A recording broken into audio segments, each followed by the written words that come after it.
আপনাদের স্বাগত ও শুভেচ্ছা। আশা করছি সবাই ভালো আছেন, সুস্থ আছেন। আজকে যে প্রসঙ্গটি নিয়ে আলোচনা করব সেটা এর আগেও একবার বলেছিলাম, ইসলামী ব্যাংক ইস্যু। তো ইসলামী ব্যাংকের এখন যে ইস্যুটি সবচেয়ে বেশি দেখা দিয়েছে সেটা হচ্ছে আমানত তুলে নেয়া, যেটা এর আগের পর্বেই আমরা বলেছিলাম যে এই ধরনের একটা আশঙ্কা চলছিল যে হয়তোবা এখন ইসলামী ব্যাংক নিয়ে যে ধরনের অস্থিরতা চলছে এর জেরে আমানতকারীরা তাদের আমানত তুলে নিতে পারবেন, এবং সেই ঘটনাটিই ঘটছে। এখন পর্যন্ত অসমর্থিত সূত্রে যে খবর পাওয়া গেছে যে ইসলামী ব্যাংকের প্রায় ২,০০০ কোটি টাকা আমানত তুলে ফেলা হয়েছে, যদিও এটা এখন পর্যন্ত প্রমাণিত হয়নি।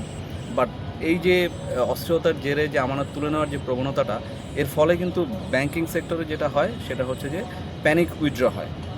আর প্যানিক উইথড্র যখন হয় তখন পৃথিবীর কোনো ব্যাংকেরই সামর্থ্য নেই যে আমানতকারীদের চাহিদা পূরণ করতে পারবে। যেই ঘটনাটি ঘটেছিল আমাদের ৫টি একীভূত ইসলামী ব্যাংকগুলোর ক্ষেত্রে, আপনারা জানেন যে অন্তর্বর্তী সরকার দায়িত্ব নেওয়ার পর এই ৫টি ব্যাংকে একীভূত করার উদ্যোগ নেয়, কিন্তু তখনকার গভর্নর মুখ ফসকে গণমাধ্যমের কাছে একটি কথা বলে ফেলেছিলেন যে এই ব্যাংকগুলোর অবস্থা ভালো নয়। এরপর থেকে আমরা দেখেছি যে ব্যাংকগুলোতে আমানতকারীদের টাকা তোলার জন্য ব্যাপক হিড়িক পড়ে গেল, এবং এমন অবস্থা হয়েছে আপনারা দেখেছেন যে ব্যাংকগুলোতে মারামারি পর্যায়ে পর্যন্ত চলে গিয়েছিল। তো আমরা আশা করি যে ইসলাম ব্যাংকের জন্য এই পরিস্থিতিটা তৈরি হবে না।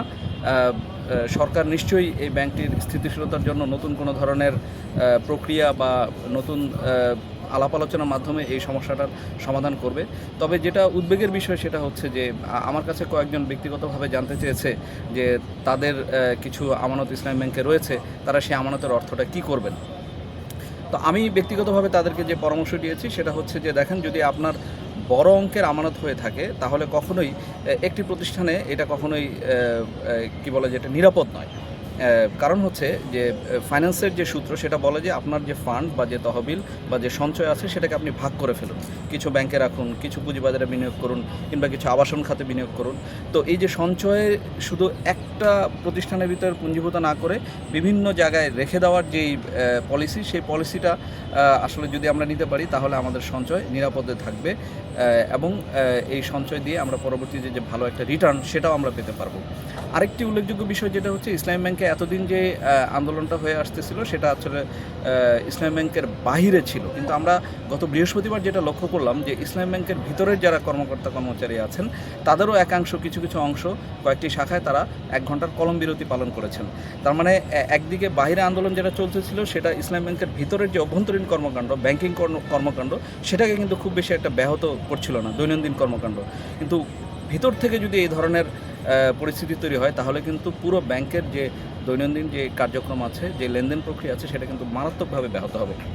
এখানে আরও একটা বিষয় যেটা হচ্ছে, আপনারা জানেন যে ইসলাম ব্যাংক বেসরকারি খাতের ব্যাংকগুলোর ক্ষেত্রে সবচেয়ে বেশি আমানতধারী ব্যাংক, এবং সর্বপ্রথম ১,০০,০০০ কোটি টাকা আমানত এই ব্যাংকটি সংগ্রহ করার মাইলফলক অর্জন করেছিল।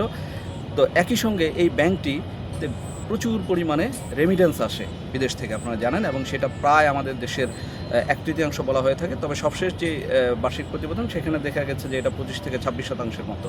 কিন্তু এই অ্যামাউন্টটাও কিন্তু ছোটো অ্যামাউন্ট না। বাংলাদেশের অর্থনীতির প্রেক্ষাপটে যদি আমরা ২৫%, মানে ৪ ভাগের ১ ভাগ রেমিটেন্স যদি চিন্তা করি তাহলে কিন্তু এটার অ্যামাউন্টটা বা পরিমাণটা প্রতি মাসে বিশাল আকারের। আমরা জানেন যে এখন প্রায় $৩ বিলিয়ন উপরে, $৩.৫ বিলিয়ন উপরে আমাদের রেমিটেন্স আসছে।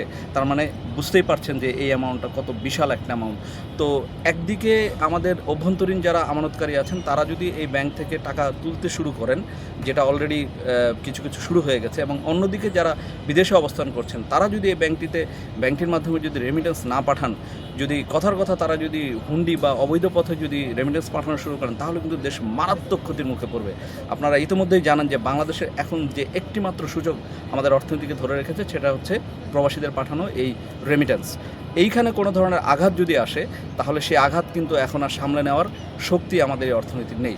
তো যাই হোক, আমরা আশা করি যে এই অবস্থায় উত্তরণ হয়ে যাবে। সরকার সব পক্ষের সঙ্গে আলাপ আলোচনা করে ইসলামী ব্যাংক ইস্যুতে একটা যৌক্তিক সমাধানে পৌঁছাবে বলে আমরা আশাবাদী। এতক্ষণ ধৈর্য ধরে আমাকে শোনার জন্য আপনাদের ধন্যবাদ।